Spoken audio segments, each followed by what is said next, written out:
What's up, Falcons Nation? It's your boy Jew coming at you with another Atlanta Falcons video. As always, Falcons Nation, rise up.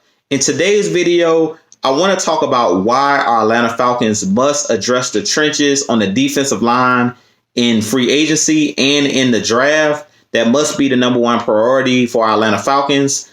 As always, if you're new to the channel, please hit that subscribe button, hit that like button, hit that notification bell so you'll know when I've done Atlanta Falcons content. I appreciate every single one of you guys for continuing to support the channel. Appreciate all the new subscribers and all the ones who've been riding with your boy since the channel started. Let's continue to grow this thing. If you have any questions, comments, definitely drop it in the comment section. I'll be happy to chat Falcons football with you and talk Falcons football with you guys. But I appreciate every single one of you guys. Let's go ahead and jump right into the video. So I'm going to spit a lot of fire in this video. I'm ready for Atlanta Falcons to get back to the Super Bowl, get back into the playoffs, but I'm about to preach to the choir here. We must address the defensive line in the draft and in free agency. We must get bigger in the trenches. I'm talking defensive tackles. We need a 300+ pound guy, 6'3", 6'4", 6'2", long arms. We need us a Fletcher Cox. We need us a Derek Brown. We need us a Dontari Poe. We need us one of these guys I'm naming. We need that type of player. We need us a Chris Jones. We need us a Vita Vea to a lesser degree. We need us a Ndamukong Suh. We need somebody that can plug the hole in the running game. We need somebody next to Grady Jarrett, and we need them now. We need to bring this in, bring one of these guys in. I don't care if it's in free agency. I don't care if it's in the draft. We need us a Ross Blacklock that I mentioned in my mock draft. We need a bigger player. Grady Jarrett is not going to cut it at the defensive tackle position. Excuse me. And I know I might sound angry in this video. I might sound upset in this video, but I'm for real. We must address these issues as the Atlanta Falcons. The number one thing that I noticed with our Atlanta Falcons last year was we were being bullied on the offensive line and on the defensive line, mainly on the defensive line. Early in the season, starting off 1-7, I placed that mainly at the feet of the defense. We were not getting off the field on third downs. We were not getting after the passer. We went 5 or 6 games without a sack, which is embarrassing. We must improve this defensive line. If we want to get back to a Super Bowl, I don't care how good your offense is. You can have the number one offense in the league, but if you can't protect the passer and you can't rush the passer and you can't stop the run, you're not going to be able to win a Super Bowl. If you look at the Kansas City Chiefs, they don't have world beaters type defense. They don't have world beaters over there. Now, what they do have is a big trash can full of dirt. I'm not trying to be funny. They have big uglies. So what they call it on ESPN, what a lot of the football junkies call it, is big uglies, trash can full of dirt. They have those big guys that you can't push around.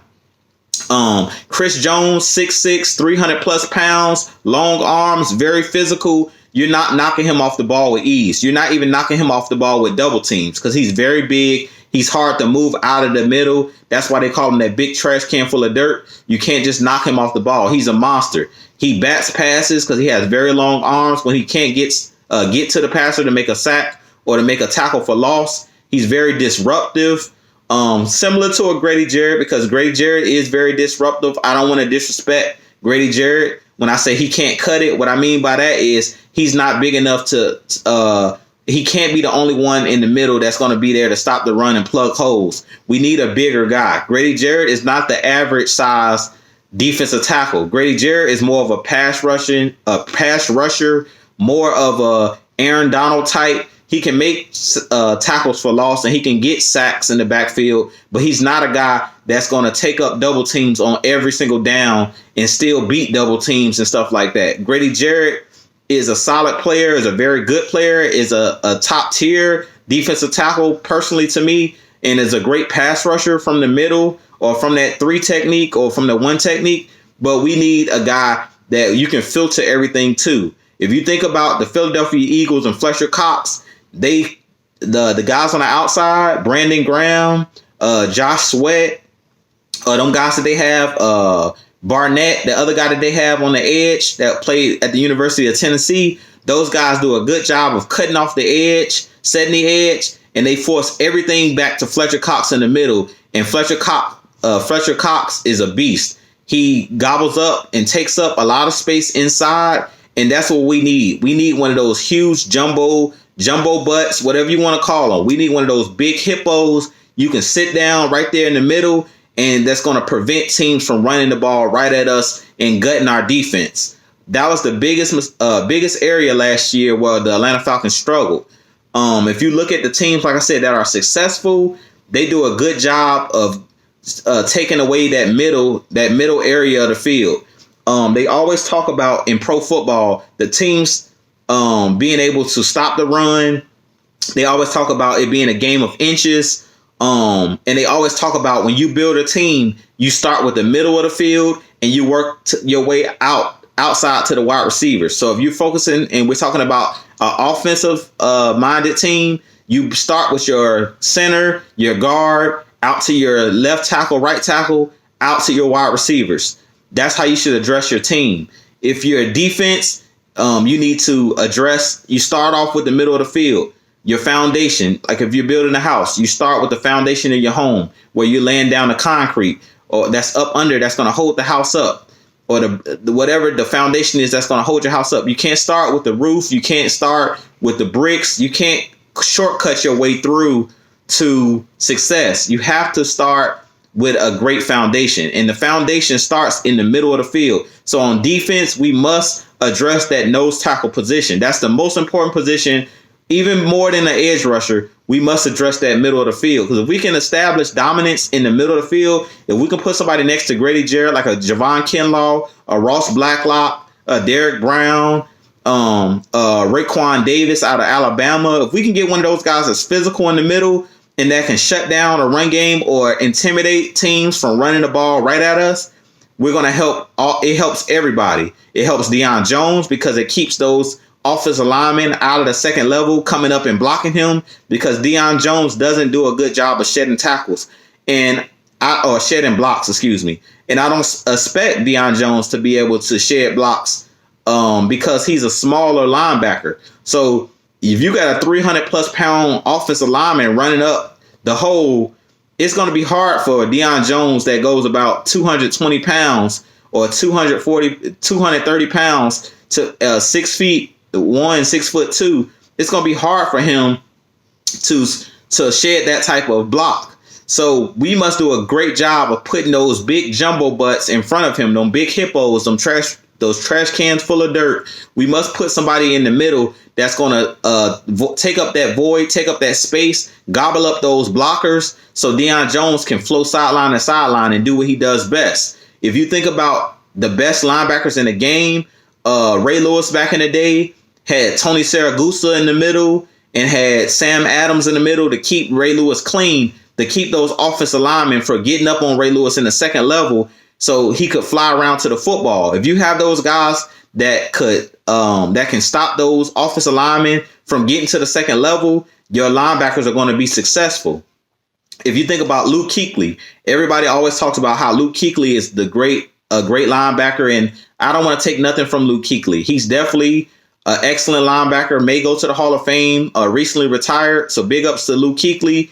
He is one of the better linebackers, very smart, cerebral, was very good at penetrating and getting in the backfield and making tackles for losses. But one of the biggest things that I think gets overlooked with the Carolina Panthers and why they have a stable defense and why they always have a defense that's formidable is because they know how important it is to have those nose tackles that take up that space, that are aggressive in the middle.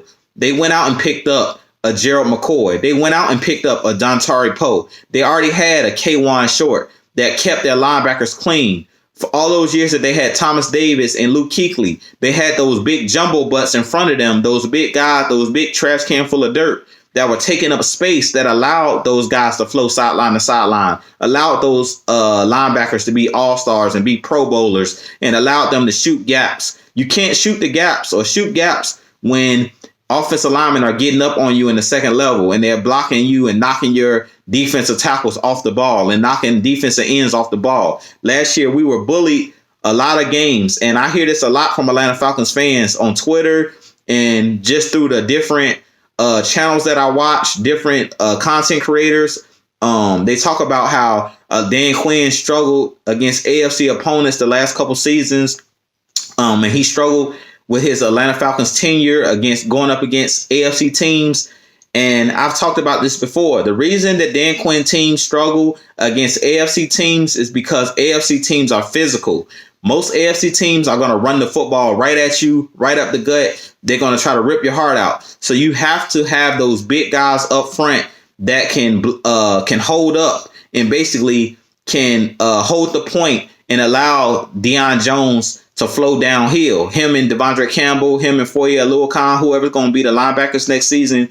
You have to have those guys in front of them to allow those guys to do what they do best. And if you look at last season, the teams that demolished us, the teams that beat us and that gutted us, the Colts, the Indianapolis Colts with Marlon Mack ran the ball right up through us like a hot knife through butter. He basically was slashing and dashing our defense, slicing and dicing our defense. If you think about all the teams that are in the AFC that we lost to, the Tennessee Titans with Derrick Henry, and how physical Derrick Henry and that offensive line is with Taylor Lewan and those guys, how they gutted us, ran the ball right down our throat. And it was times where we were in the football game, late in the game against the Colts. We were right there in the game, but we couldn't get that one stop to get the ball back because why? The team was able to drain the clock because they ran the ball right at the teeth of our defense. Dan Quinn talked about last year, him and Thomas Dimitroff in the offseason talked about the defense being nasty. The only way that you're going to be able to make this defense nastier and more physical is to get bigger players and get players that's going to play with a high motor and guys that are big enough and strong enough not to get knocked off the ball. If you can't stop teams from running the ball, I don't care how good your secondary is. You can have the best secondary you want to. If you can't stop a team from running the football, you're not going to be able to win in this league. If you go and look at the NFC Championship game, for example, the 49ers and the Green Bay Packers. The Green Bay Packers went out and got two excellent pass rushers, the Smith boys, Zadarius Smith and Preston Smith from the Redskins. Those guys came over. Both had 10-plus sacks last year. Both guys played excellent. They were the high commodities in free agency that the Green Bay Packers went out and grabbed. They helped the Green Bay Packers get to the NFC Championship game. But what happened in the NFC Championship game? Kyle Shanahan realized these guys don't have any guys in the middle. They have those good edge rushers. So I'm not going to put Jimmy Garoppolo and my left and right tackle in harm's way. What we're going to do is run the ball and make them stop us. And if they can't stop us, we're going to gut them. We're going to run the ball right down their throat like it's Pee Wee football. If you're playing Pee Wee football, the reason they put weight restrictions on Pee Wee football is for injury purposes and it's for domination purposes. Meaning, if you ever seen a smaller team in Pee Wee football playing against a bigger team that's outweighing them, or the other team is stronger, meaning the other team's defensive line or offensive line is stronger, they have the bigger kids on their side. 9 times out of 10, they're going to be able to dominate the smaller team. The bigger team is going to be able to dominate the smaller team in the trenches. They're going to be able to push them around. They're going to be able to knock them off the ball. They're going to be able to bully them, take their lunch money. And that's what happened last year with our Atlanta Falcons.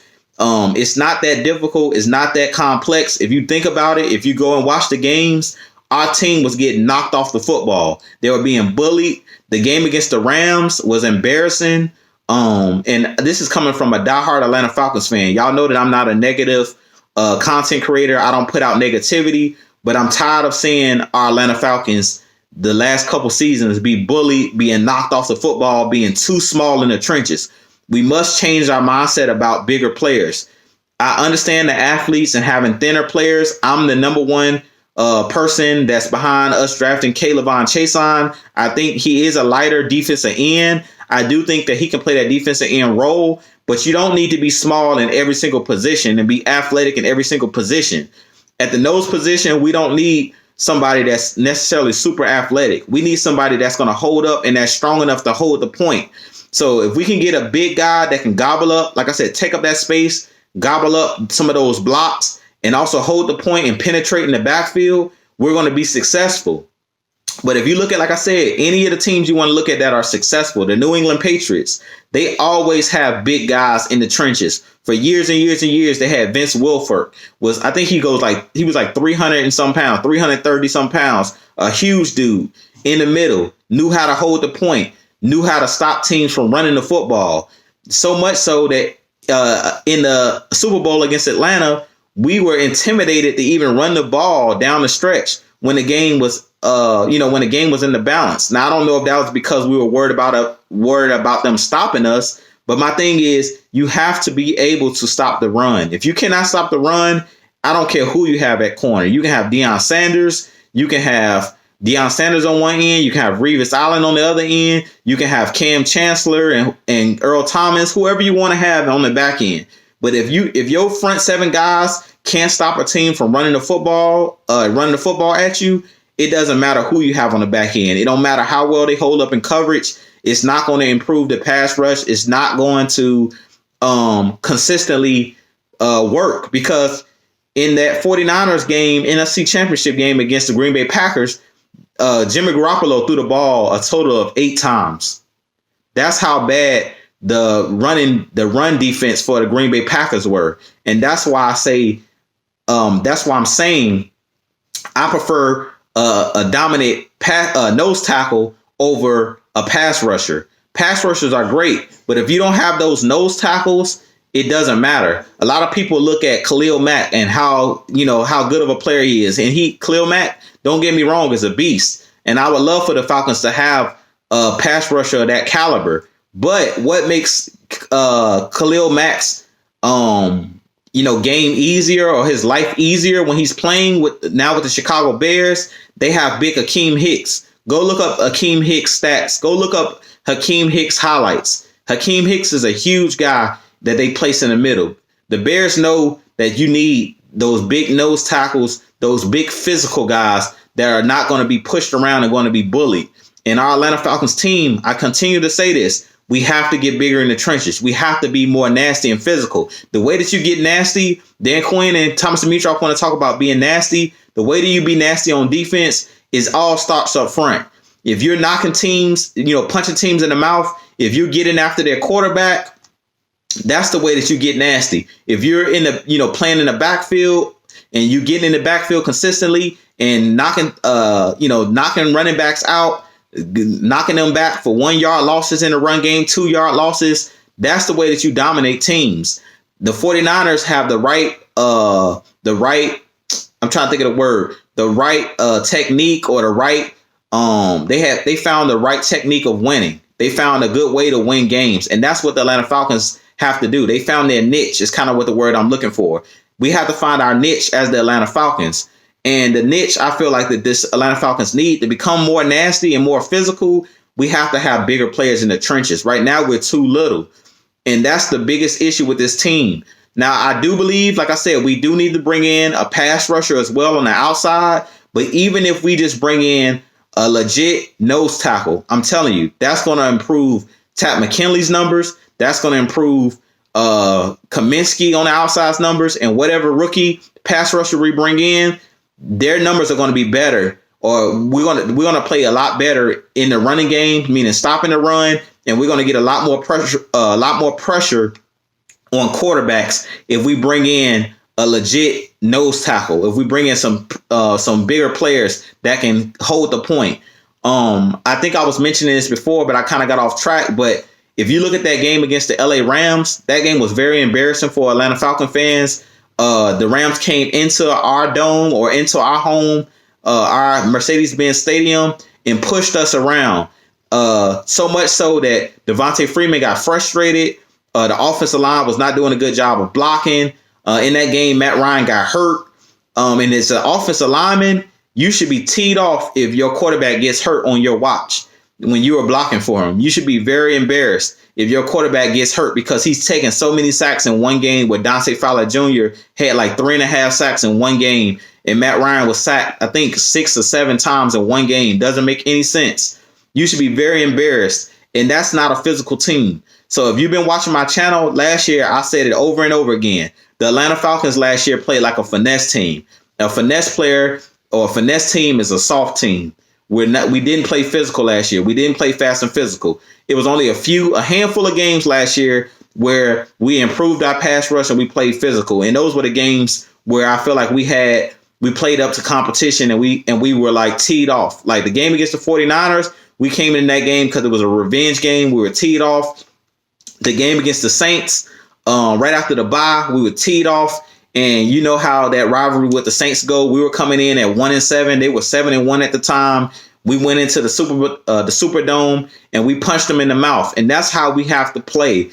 As the Atlanta Falcons, we must be a team that's going to throw the first punch. We can't wait to be punched in the mouth or wait for somebody else to start the fight. We have to come to the game ready to start the fight. From soon as we come out the tunnel, we must be ready. As they're announcing the starting lineup, we have to be ready to punch somebody in the mouth as soon as we step on that field to stretch. Our guys must be ready to be physical and come downhill and lay guys out. When I was talking about the corners that I wanted us to draft, the Jeff Gladneys of the world, the AJ Terrells, those are guys that want to come down and hit somebody. And that's what we need on this team. We need willing tacklers. I'm tired of seeing guys coming down trying to make shoulder tackles and coming down soft, not wrapping up, not coming to inflict punishment. When you're on defense, you're out there to inflict punishment. If someone tries to touch that football, if you're a linebacker, you're a defensive back, if you're a safety, if somebody come across that middle, you're supposed to try to lay them out, and you want them thinking twice about coming across the middle again. If you're a defensive lineman, you should be trying to hit the quarterback so hard that he's seeing ghosts, that he's seeing stars, he's seeing birdies, that he's worried. And I feel like last year, I seen too many quarterbacks sitting back there, sitting pretty, weren't concerned.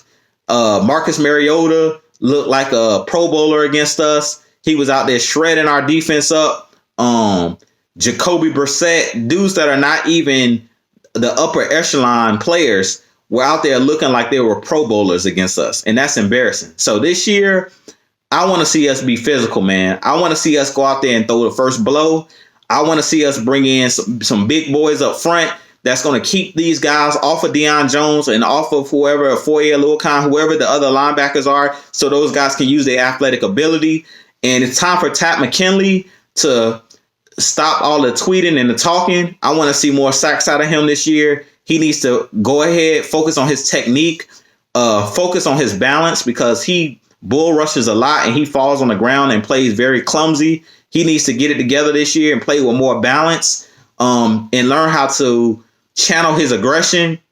Because some plays he's playing, he plays very aggressive and with a lot of energy and with a lot of passion. But sometimes you got to learn how to channel that aggression down so you can play with IQ and play smart. He's a good player. I do think that he has qualities to be a good pass rusher, but he must learn how to channel his aggression, and he must learn how to use his head when he's bull rushing and stop being so clumsy and losing his balance and falling. Most of the times when he hurts his shoulder, it's because he's running out of control and he's falling. He's all off balance and he's falling on his shoulders. And the one play, I think, against Carolina Panthers, he was bull rushing, and it was kind of a dirty play because the offensive lineman basically fell on top of him. So that really wasn't his fault on that particular play. But in general, I need more than 3.5 sacks. Last year, he gave us 3.5 sacks. Adrian Claiborne had 4 sacks, and he's only a part-time player, meaning he don't even play every single down. So I need more out of Tat McKinley this year. Now that Vic Beasley is gone, the focal point in the microscope should be on Tat McKinley. The team is saying they don't know if they're going to sign his 5th-year option to bring him back and to guarantee his rookie deal or guarantee his money for that last, that 5th-year deal. I agree with that. I feel like they shouldn't sign that 5-year, that option, the 5-year option. I wouldn't do it because he hasn't shown me enough to show that he's a dominant player, but he has the attributes to be a dominant player. He's big enough, he's strong enough, and he's fast enough, to go ahead and be a beast out there. He's a dog, but in order for me to claim and give you that tag of being a dog, you have to go out there and prove it game in and game out. You must show me consistency. That was the biggest thing with Vic Beasley, is Vic Beasley didn't show that consistency. But one thing I can say about Vic Beasley is Vic Beasley was more consistent than Tat McKinley as far as getting sacks. So for all of you Atlanta Falcons fans, keep that same energy. We always talk about how bad Vic Beasley was, but we don't hold Pat McKinley to that same standard. So I feel like the worst thing that ever happened to Vic Beasley was him leading the league in sacks, because once he raised that bar and getting them 16 and a half sacks or 15 and a half sacks, whatever he had in 2016, he raised the bar so high that all the Atlanta Falcons fans could think about was he has to lead the league in sacks every year, or he has to get double-digit sacks every year, which I feel like was not a reasonable expectation. I feel like our expectations for Vic Beasley were kind of unfair, and that's kind of what led to him being let go and not negotiating a new contract with him. But at the same time, I feel like Vic Beasley kind of was done unfairly, to be honest, because he did a lot more for the Atlanta Falcons than a Pat McKinley and then a lot of the guys that are currently on our roster. So you have to be careful what you wish for. We're going to really see now, or how much we're going to miss Vic Beasley. We're going to really see if we miss Vic Beasley next year. We're going to see was it the right move to let him go. And we have jobs that are on the line. Dan Quinn and Thomas Dimitroff are on the hook this year. So if they don't get it done at the end of the year, Arthur Blank has already said that he wants playoffs. Playoffs is the bar. So if they don't get this team back to the playoffs next year, they could be in some serious trouble. They already are in hot water because they had 2 back-to-back losing seasons. So I believe in Dan Quinn. I'm a big fan of Dan Quinn. I won't say that I'm a believer in Thomas Dimitroff. I think Thomas Dimitroff is okay. I'm more of a believer in Dan Quinn, but I do think that allowing Raheem Morris to take over the defense is going to really help. Bringing Jeff Ulbrich up to be the assistant head coach and help on the defense as well, I think that that's going to help the team, because I feel like we do have the right coaching staff. I do think we have a good coaching staff, but I think that we don't have the personnel yet to be a dominant team. We must bring in, like I said, these big guys. If we don't bring in those big guys, I'm really nervous about heading into this season. Like I had a couple of my subscribers ask me how I think next year is going to play out, and I told them I'm not too sure yet. I'm not going to say that the Atlanta Falcons are Super Bowl contenders yet. I'm not going to say that they're playoff contenders yet until I see what moves they make in the offseason, in free agency, and in the draft. Because if they don't bring in the nose tackles that I'm talking about, and they don't, address it in free agency or in the draft, and they don't address the edge rusher position, and they just try to ride it out with bargain bin type players, and they don't bring in the right role players to fill these roles, I'm not too sure. Now, I'm confident that Dan Quinn always has his team ready to play, and he has the guys prepared, but you have to have the right players to produce the dinner that you're trying to produce. Meaning, if you don't have the right ingredients, you're not going to be able to produce or make or cook the dinner that you want. So I'm real interested to see what players we bring in. Once we bring in, once the free agency has passed, once the draft has passed, and I've seen what our team has done in free agency, then I'll let you guys know how I feel about going into the season. I'm going to break down what I predict what I think the record will be. I'll tell you guys, what I think about, all the draft picks and, who we picked up. I'll break down the schedule of who I think we're going to beat, who might, what games might be a tough game for the Atlanta Falcons. I'm going to do all of that. But right now, I feel like the biggest issue is the defensive line. We have to address this defensive line. It's imperative. No more going out and moving up and drafting players we don't need. No more drafting offensive skill players in the first round when you have, legit 4-star or whatever you want to say, legit nose tackles, legit pass rushers in there. And we're trying to go and reach for players like John Kaminsky later on in later rounds. No disrespect. I'm not saying that I don't like John Kaminsky because he hasn't had a chance to prove himself. But I feel like sometimes the problem we get in trouble with as the Atlanta Falcons, we try to go get these small school players in the draft and try to get these guys out of nowhere that nobody's ever heard of. And we try to make them into players. So we get a bunch of projects that we have instead of going out and getting the best player available for the player, the position that we need. So this year, we better go after the players. Edge rusher or a nose tackle better be the what we address in the first 2 to 3 rounds. We bet not go in here drafting a corner with the first round. We bet not draft no safety with the first round pick. I want somebody that's playing in the trenches in the first round. It's a must. If we don't go in and bring in somebody in free agency that's an elite pass rusher, or we don't bring in an elite D tackle in the free agency or early in the draft, we could be in for a rude awakening. We could be in some serious trouble. So I'm gonna let you guys know how I feel.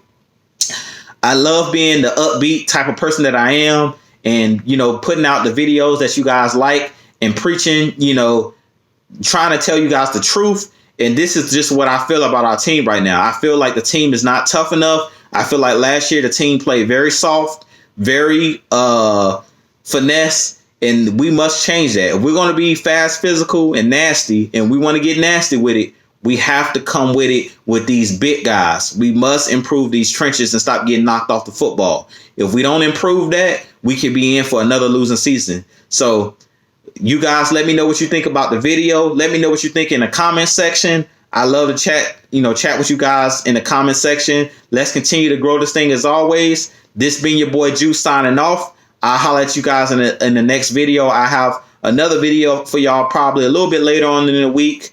And hopefully we see some things happen. Hopefully the CBA, they move on so we can go ahead and start seeing some of the shoes drop. Right now, all we're seeing is trades and stuff like that. Yesterday, AJ Boye was traded from the Jaguars to the Broncos, but the Falcons really haven't done anything other than releasing, I think, John Wetzel, which who really cares? He's like a third or fourth string offensive lineman. We really haven't done, anything because they're saying that the cap is really tight at this point, and they're trying to see what's going on with the CBA. So we really haven't made any moves other than talking about what players we're not bringing back. So I'm really interested to see what we're going to do heading into the draft and what we're going to do heading into this free agency. But like I said, this been your boy Juice signing out. I'll holler at you guys in the next video. As always, Falcons Nation, rise up. Peace.